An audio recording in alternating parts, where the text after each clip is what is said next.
Prav ni prebivalca v Sloveniji in na svetu, ki si ne bi želel dobrega imunskega sistema. Imunski sistem je tisto, kar nas ščiti. Imunski sistem je tisti, ki bo z leti moral postati vse močnejši. Kajti novi virusi z različnimi imeni bodo prihajali, odhajali, bodo bolj aktualni, bodo imeli več reklame in manj reklame. To sploh ni pomembno. Pomembno je, da mi resnično krepimo imunski sistem in pri zadnji epidemiji se je več kot očitno pokazalo, da o imunskem sistemu tako nasplošno javno res nimamo dosti informacij.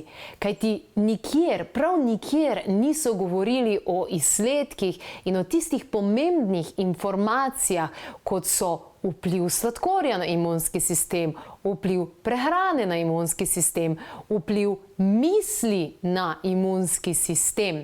No, holistični zdravniki, ki jih boste danes spoznali v tej oddaji, slišali in videli in občudovali smo jih na efektivni medicini, na konferenci za efektivno medicino, vam bodo zaupali, kaj sami menijo o tem. Was ich nicht für normal erachte, ist, wenn ich permanent krank werde. Egal zu welcher Jahreszeit, egal wann der Wechsel ist. Eine kleine Erkältung und durchaus auch mal ein fieberhafter Infekt. Alle 2 Jahre ist ein normaler Reinigungsprozess des Körpers. Der Körper fährt mit jedem Grad Körpertemperatur um ein 100-faches seinen Stoffwechsel nach oben oder noch mehr. Also jedes Grad Körpertemperatur verstärkt den Stoffwechsel immens. Deswegen bin ich auch in einer fieberhaften Erkältung natürlich krank und liege im Bett. Und der Körper braucht alle Energie, um die Regeneration, die Reinigung des Körpers vonstatten zu bringen. Aber kleine Erkältungskrankheiten, im Grunde normal, bitte nicht permanent. Da spreche ich von Immundefizienz. Da ist das Immunsystem häufig, der Darm, betroffen und nicht in der Lage, die Substanzen, die Mikronährstoffe ausreichend aufzunehmen, weil ich mich zu schlecht ernähre, weil ich Entzündungen habe, weil ich zu stark gestresst bin oder aus verschiedensten weiteren Gründen. Und ich kann auf dem Weg eben meine gesundheitliche Stabilität nicht generieren.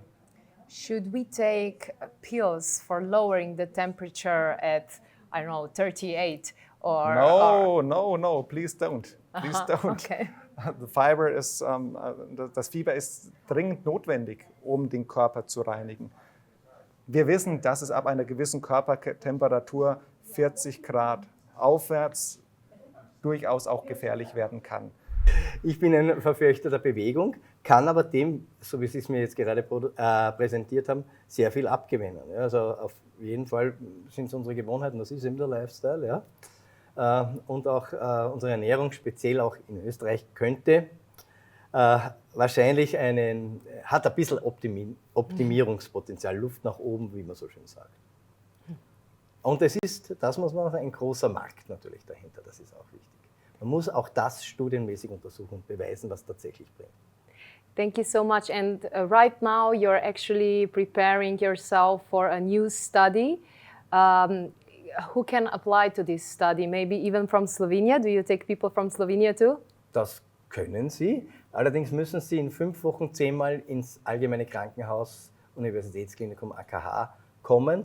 Da geht es um die Therapie von einem Long-Covid-Fatigue, also einem Erschöpfungssyndrom Gefolge einer Covid-Erkrankung mit einer gepulsten Magnetfeldtherapie, mit einer Ioneninduktionstherapie. Wir haben einen Fall bereits berichtet und sind ganz optimistisch. Look, everybody thinks he's doing the most important job. I agree. Yeah?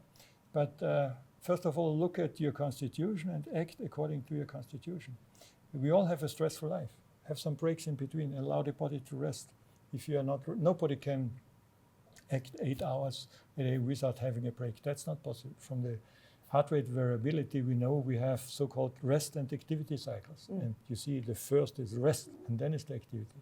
So play some rest in between to guarantee that you are functioning well. Rhythmize your daily routine. That's, I think, one of the most important things to avoid not only chronic fatigue, but also burnout. Naj se vrnejo časi, ko bomo od zdravnikov odhajali s seznamom, kaj lahko jemo in česa ne smemo jesti. Tudi to se je včasih dogajalo. Zdaj hodimo pa večina samo z belimi recepti. Kaj je tisto najpomembnejše, kar si lahko danes zapomnimo? Imunski sistem je v naših rokah in mi ga pravzaprav nadgrajujemo in krepimo ali pa mu škodujemo, ga šibimo. Z razvadami, kot so sladkor, sladki prigrizki, s tem dobesedno, kot ste slišali, blokiramo imunski sistem. Ena žlica sladkorja, ki jo najdete takoj, v različnih izdelkih, bo zablokirala delovanje imunskega sistema za 2 uri. In ni tukaj samo sladkor, je tudi to, kdaj opazimo, da je imunski sistem šibak. Vsi holistični zdravniki vam bodo povedali: odreagirajte takoj. Ne čakajte do trenutka, ko pride dejansko do vročine in ko povsem uležite. D-vitamin je tukaj ključen, potem seveda tudi C-vitamin, sicer pa krepitev mikrobioma. To, kar ste danes izvedeli v oddaji, širite naprej. Povejte še kom. Zdaj je čas, da vsi ukrepimo svoj imunski sistem in da postanemo močni v svojem imunskem sistemu in seveda, da se zavedamo, da s svojimi mislimi, svojim načinom življenja, svojimi navadami in z izbirami lahko vplivamo na to. Verjamem, da se bodo dogajale stvari, na katere ne bomo imeli vpliva.